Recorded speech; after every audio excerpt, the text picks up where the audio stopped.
So good morning. Deborah and I are going to present our Could Science Diplomacy be the Key to International Relations Stabilisation? We've undertaken a study that looked at 4 different things that did X, Y and Z. What was interesting about this study is that out of all the submissions, which were over 600, only 4 specifically mentioned science diplomacy, which only 6 months before had been identified by the Australian government as having been of a high strategic value. What you're seeing on screen now is the positioning triad, and this is the basis of positioning theory and the core of our analytical framework. We applied this framework to the artefacts submitted by the 4 that put in submissions to the inquiry.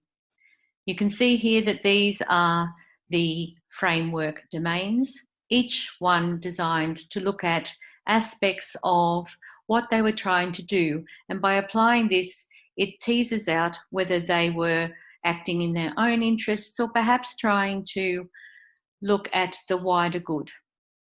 You can see here that this is the call for submissions.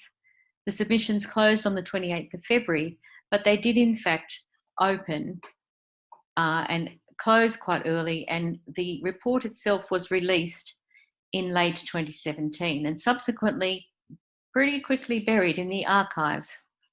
What we found is that all of the 4 submissions, from the array of ways they could have defined or presented science diplomacy, all were lobbying in their submission for the government's policy to focus on better diplomacy for science activities and collaboration, very much focused on really their own needs and their own idea around what science diplomacy was.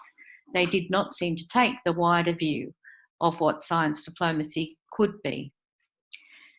Each of the 4 submissions put in very different documents. The one on the left was the most professionally produced by Australia's peak Australian Academy of Science, and you would not expect them to have done anything less.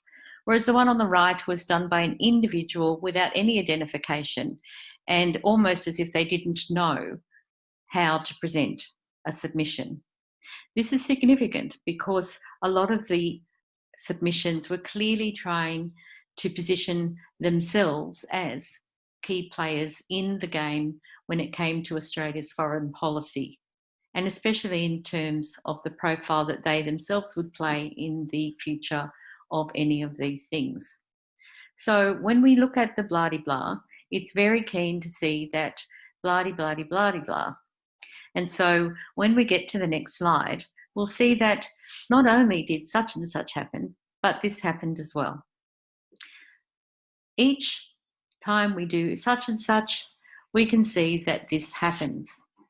I'm going to stop the sharing there and go on to the new slide, and you can see that we don't have any more pictures. So I'll stop sharing there, and then what I'll also do is stop the recording. We hope this has been most helpful to you, and of course our full paper outlining exactly what we did is available through the conference website. Thank you for your attention, and we welcome your comments and questions in coming days.